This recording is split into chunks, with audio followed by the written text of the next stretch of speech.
मोदी है तो मुमकिन है।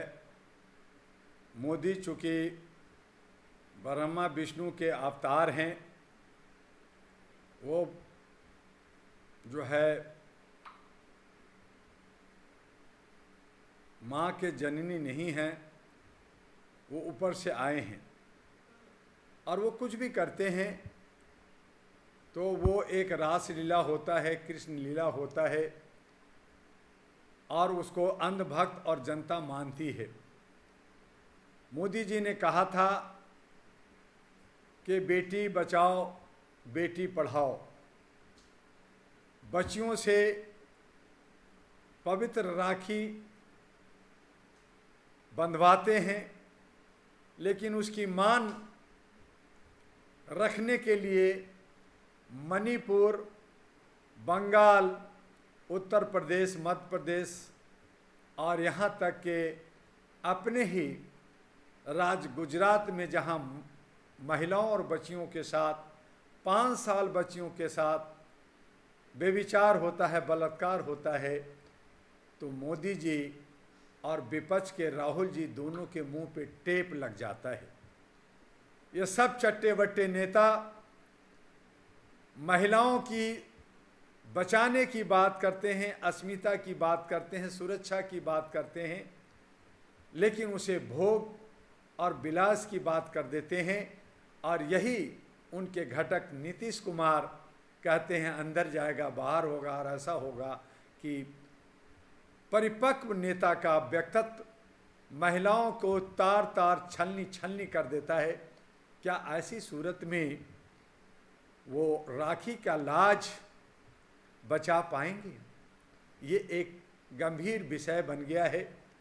और ऐसी सूरत में हमारी बच्चियां, हमारी नौनिहाल लड़कियां जो पढ़ना चाहती हैं, जो बढ़ना चाहती हैं, जो समाज में स्थान लेना चाहती हैं, चाहे वो खेल के मैदान में हो, चाहे राजनीति की मैदान में हो, चाहे सामाजिक क्षेत्र में हो, लेकिन वहाँ भेदभाव होता है, उनके साथ अन्याय होता है। अभी विनेश फोगाट के साथ अगर मोदी जी चाहते और मुमकिन था तो मात्र 100 ग्राम की उसकी वजन को बढ़ा करके उन पे जो ऑट किया गया उस पे हस्तक्षेप कर सकते थे, वो बोल सकते थे, विनेश फोगाट को मान सम्मान दिला सकते थे, वो गोल्ड या सिल्वर लेके आ सकती थी, लेकिन हर तरफ खामोशी छाया रहा। उन्हें संन्यास लेना पड़ा। उनके साथ और साक्षी मलिक के साथ और पूनिया के साथ सबके साथ दुर्व्यवहार हुआ और उन्हें सड़कों पे आना पड़ा, जंतर मंतर पे लगातार धरना प्रदर्शन करना पड़ा। क्या उनके हक, क्या उनके अधिकार, क्या उनके मान सम्मान देश के मोदी जी दिला पाए या दे पाए? ये इस विषय बना है, बना रहेगा। और बुद्धिजीवी जो भारत के अंदर हैं, जो बहस करते हैं, जो बहुसंख्यक हैं, जो अपने अस्मिता की बात करते हैं, वो भारत बंद की बात भी कर रहे हैं। मैं समर्थन किया है, लेकिन क्या इससे समस्या का हल होगा? क्या ये बहुसंख्यक अपनी बहु बेटियों की इज्जत बचा पाएंगे? क्या ये बहुसंख्यक अपनी बहु बेटियों को एमएलए एमपी बना पाएंगे, मुखिया सरपंच बना पाएंगे? क्या उसके लिए इन्होंने कुछ पहल किया है? बस आ जाइए, कचौड़ी खाइए, आलू खाइए, शराब पीजिए और डंडा उठाइए, हो हंगामा कीजिए, भारत बंद कीजिए, तोड़ फोड़ कीजिए, लेकिन खाली मांगते रहिए, भीख भिक्षा दे दो करते रहिए। क्या यही हमारी नीति रह गई है? लेकिन मोदी जी एक तरफ राखी बनवाते हैं और एक तरफ वही उनका नेता के ऊपर आरोप लगते हैं, इंक्वायरी नहीं होते। चाहे उन्नाव की बात करें, चाहे विश्वभूषण की बात करें, तमाम जो नेता हैं यही तो भेदभाव की राजनीतिक है कि बीजेपी के 123 साधु और मेंबर ऑफ पार्लियामेंट पे व्यभिचार का केस चल रहा है, उन्हें जमानत दी जाती है। वो कर्नाटका का एक दबंग नेता, चीफ मिनिस्टर का बच्चा, वो जो है 2000 नेकेड औरतों की वीडियो और फोटो बनाता है, उसके साथ व्यभिचार करता है, भारत छोड़ करके जर्मन भागता है, जर्मन से भारत आता है, उसे अरेस्ट किया जाता है और उसे जमानत दे दी जाती है। बाहर कानून तो कानून, विधायक और कानून दोनों मिले हुए हैं, चट्टे बट्टे हैं।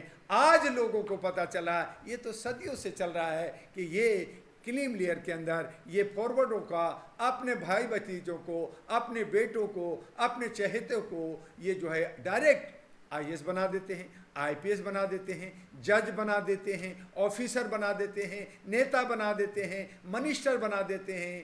कौन है जो अनुराग ठाकुर दलित शोषित बन सकता है क्या?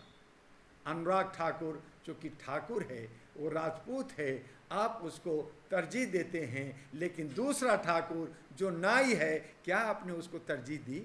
क्या उन्हें मौका दिया? क्या आपने आरक्षण में जगह दिया? आपने आरक्षण दिया तो 50% से ज़्यादा आप खुद खा गए। जब आप 2% हैं, जब 3% हैं, तो आपका काहे का 50 से 60%? जो 90% है वो भीख मांग रहा है, जो 2% है वो दे रहा है। अरे कमाल की नीति है, कमाल की व्यवस्था है। इस व्यवस्था को बदलना होगा, इस व्यवस्था की बदलाव के लिए आवाज़ उठाना होगा। उसके लिए हमारे तमाम जो 85-90% जो हक अधिकार मांग रहे हैं उनको, और हमारी बहू बेटियां जिनके साथ इज्जत बेइज्जत हो रहा है, कहीं जो है गुलाबी गैंग तो कहीं महिलाओं का गैंग, बहुत सारे महिलाओं की भी संगठन है, बहुत सारे महिलाओं ने भी पार्टियां बना रखी है, लेकिन वो सफलता हासिल नहीं करती। वो इसलिए नहीं होती कि वो सिर्फ धरना प्रदर्शन करते रहते हैं, उनके पास कोई प्रोजेक्ट नहीं है, कोई प्लानिंग नहीं है, कोई नीति नहीं है, कोई निर्धारण नहीं है। वो सोच समझ करके डॉक्टर दुआ से मिलना नहीं चाहते, डॉक्टर दुआ से सलाह नहीं लेना चाहते। डॉक्टर दुआ एएनपी अहरा नेशनल पार्टी के अंदर सबका स्वागत करके उनको रास्ता और राह देना चाहता है, दशा देना चाहता है, साथ एक सारथी बनना चाहता है। लेकिन किसको परवाह है? सब अपनी अपनी डफली बजा रहे हैं, और डफली बजा रहे हैं तो ये मोदी जी हों, चाहे उनके जो है सारे कैबिनेट के लोग हों, वो सब दिखावटी के लिए हाथ में राखी बांध रहे हैं। जो है पार्लियामेंट के अंदर जो हमारा संविधान है उसको चूम रहे हैं, लेकिन उसको मानना और दिखाना दोनों में बहुत फर्क है। और यही वजह है कि आज जो बहुसंख्यक हैं वो दबंग हैं, और वही सत्ता पे काबिज हैं, वही सब कुछ नीति निर्धारण करते हैं, चाहे वो न्यायपालिका हो, चाहे सिक्योरिटी हो, चाहे मीडिया हो, चाहे अन्य क्षेत्र हो, वही हैं और वही रहेंगे। हम आप सिर्फ और सिर्फ जो है गुहार लगाते रहेंगे, आवाज़ देते रहेंगे, दबे रहेंगे, और ऐसी सूरत में हमारी बहु बेटियां भी कुचली जाएगी, दबी जाएगी। और ज़रूरत है कि आज सभी लड़कियों को बाहर आकर करके सत्ता हथियाना चाहिए और सत्ता में हिस्सेदारी बनना चाहिए। हम लड़कियों को ज़्यादा से ज़्यादा सीट देना चाहते हैं, ज़्यादा से ज़्यादा आगे बढ़ाना चाहते हैं, और उसके लिए तमाम महिला चाहे 22 साल से ऊपर जितने भी हैं, जो हमारी विधि विधान इलेक्शन कमीशन का